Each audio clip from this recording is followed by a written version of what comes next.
کیا عمران خان آج عدالت میں پیش ہوں گے؟ ان کو پیش کیا جائے گا؟ جنرل باجوہ پاکستانی تاریخ کے کتنے شاطر آرمی چیف ثابت ہوئے؟ انہوں نے کس کے ساتھ کیا کیا کیا؟ پرویز مشرف کے طیارہ اغوا کیس میں اور 9 مئی کے واقعے میں مماثلت کیسی ہے؟ نون لیگ نے فوج سے معافی مانگ لی، جبکہ بھارتی ایجنسی را کی نواز شریف کو کس نوعیت کی وارننگ دی گئی؟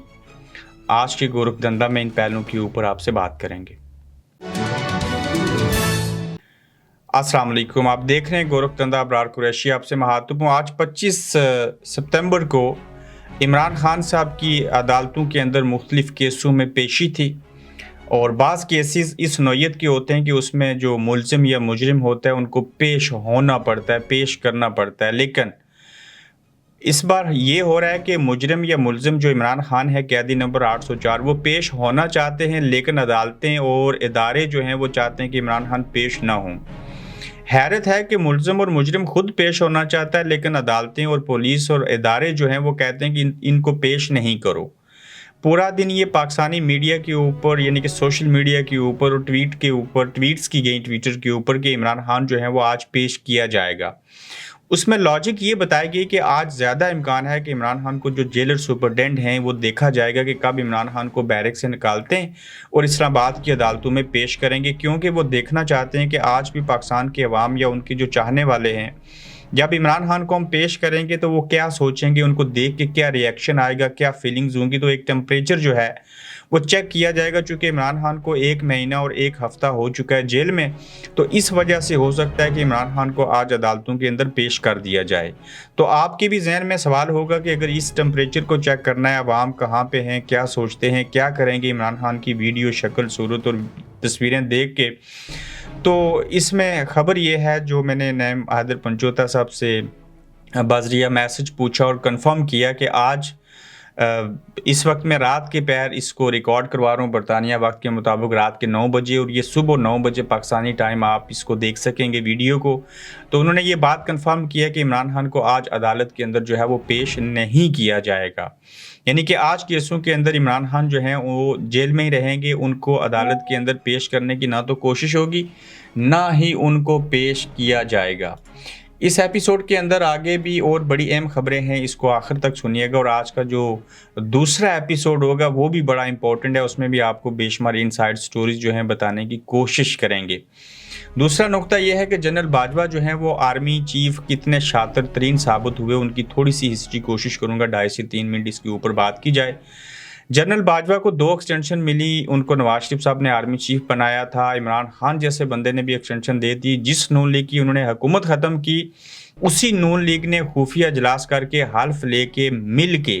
جنرل باجوہ صاحب کی ایکسٹینشن میں ووٹ دے دیا تھا، اور آج وہی نون لیگ جو ہے وہ جنرل باجوہ کا جو احتساب ہے وہ چاہتی ہے۔ یہ تو آپ کو سمجھ آ گئی کہ جس باجوہ نے یا جن آرمی چیف صاحب نے سابق نے جو نواز شریف جن کو لائے، پھر نواز شریف کی حکومت انہوں نے ختم کی، ان کو سزا دلوائی، دھرنے کروائے، جوتے تک مروائے، جیل میں بھی ڈالا، پھر جیل سے رہا بھی انہوں نے کروایا، اور پھر عمران خان جو تھے انہوں نے بھی ان کو ایکسٹینشن دے دی، اور 2 بار انہوں نے ایکسٹینشن لی، اور اس طرح پاکستانی تاریخ میں بنا مارشل لاء لگائے جنرل باجوہ نے 7 سال جو ہے وہ حکمرانی کی، تقریباً 7 سال۔ اب آرمی کے اندر بھی لوگ کہہ رہے تھے کہ پہلے مشرف صاحب تھے ڈکٹیٹر، تو ان کی وجہ سے 7-8 سال کسی کی آرمی چیف بننے کی جو خواہش تھی وہ پوری نہیں ہو سکی تھی، تو آرمی کے اندر صحیح پریشر کی وجہ سے پرویز مشرف صاحب کو یہ ساری صدارت اور آرمی چیف کا عہدہ چھوڑ کے سیاستدانوں کو واپس لانا پڑا تھا۔ اب جو باجوہ صاحب ہیں ان کو بھی ادارے کے اندر سے ری ایکشن تھا جس وجہ سے یہ چیزیں ہوئی، مگر جنرل باجوہ نے ایسے شطرنج کے کھیل کھیلے، ایسی چیزیں کی کہ عمران خان جیسے بندے کو بھی انہوں نے دھوکہ دیا، اور جب بھی ملتے تھے کہتے تھے سب ٹھیک ہے، آپ کی کوئی حکومت ختم نہیں ہو رہی، کچھ نہیں ہو رہا، وہ تسلیاں دیتے رہے۔ انہوں نے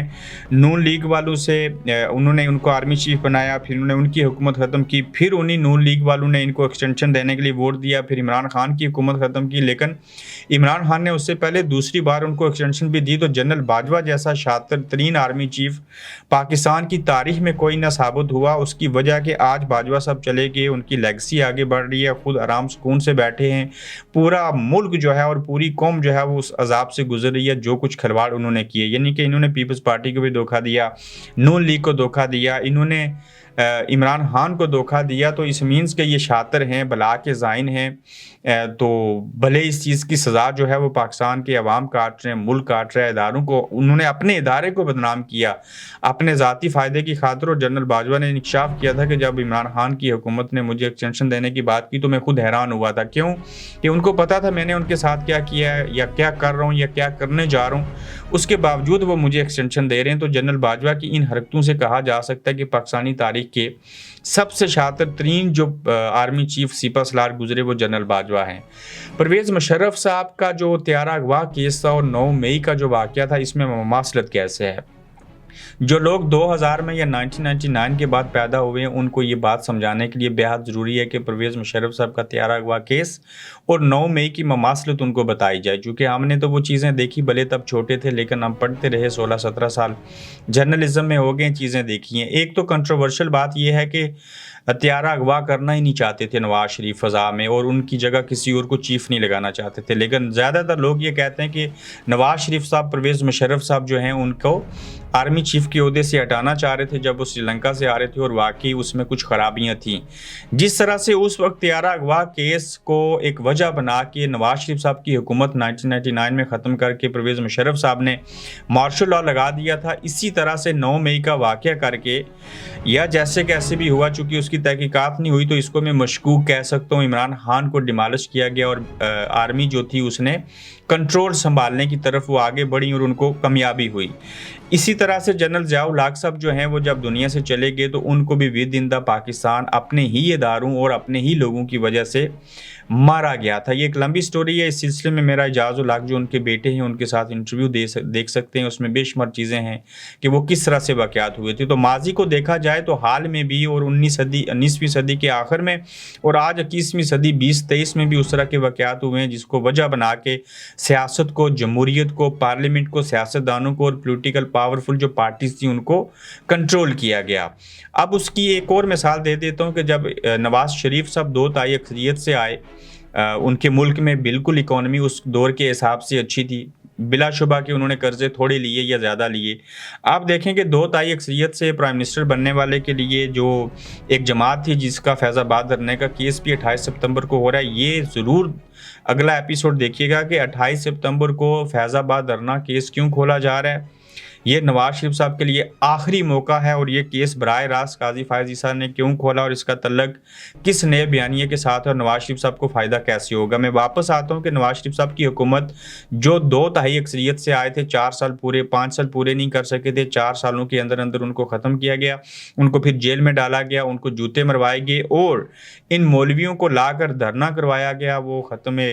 نبوت والا جو قصہ تھا اس کو چھیڑا گیا. اس کے بعد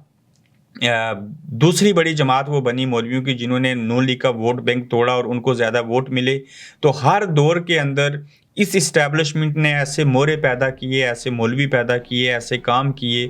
کہ ان سے سیاستدانوں کو, ان کی پارٹیز کو, ان کی حکومتوں کو کمزور کیا گیا. اب آگے چل کے دیکھیے کہ عمران خان صاحب کو بالکل ملٹری اسٹیبلشمنٹ جو ہے, فوج جو ہے مینج کر کے لائی تھی بقول عمران خان صاحب کے کہ ان کی سیٹیں 40-50 کم کی گئیں. اس کی وجہ یہ ہوتی ہے کہ کوئی بھی وزیر اعظم جیسے کہ نواز شریف صاحب کو انہوں نے دیکھ لیا تھا, وہ دفاع کا بجٹ 22 ارب سے 28 ارب نہ صرف بڑھانا نہیں چاہتے تھے بلکہ وہ کہہ رہے تھے جو پہلے 22 ارب دیا ہے بتاؤ اس کو کہاں خرچ کیا. اور اسحاق ڈار کی اور نواز شریف صاحب کی ان سوالات کی وجہ سے ان کی آپس میں انبن ہوئی تھی. تو انہوں نے اس وجہ سے دیکھا کہ ادھر 2 تائی اکثریت سے آیا, اس کو کمزور کرو, کوئی آگے اور آیا تو یہ ہم سے سوال پوچھے گا دفاعی بجٹ کدھر گیا, آپ بجٹ زیادہ کیوں لینا چاہتے ہیں, جو آپ پیسے کماتے ہیں وہ کہاں پہ جاتے ہیں. تو مشرف صاحب کے دور سے لے کے آج تک چھوڑ دیجیے ضیاء الحق, ضیاء خان, ایوب خان کا دور حکومت, تو ہمیشہ سے ملٹری اسٹیبلشمنٹ نے سیاستدانوں کو کمزور رکھا ہے, اپنی بیعت کروائی ہے اور ان کو مینج کیا ہے. الگ بات ہے کہ 2023 کے اندر پاکستان تحریک انصاف کا بھی انہوں نے کچمبر نکال دیا, مگر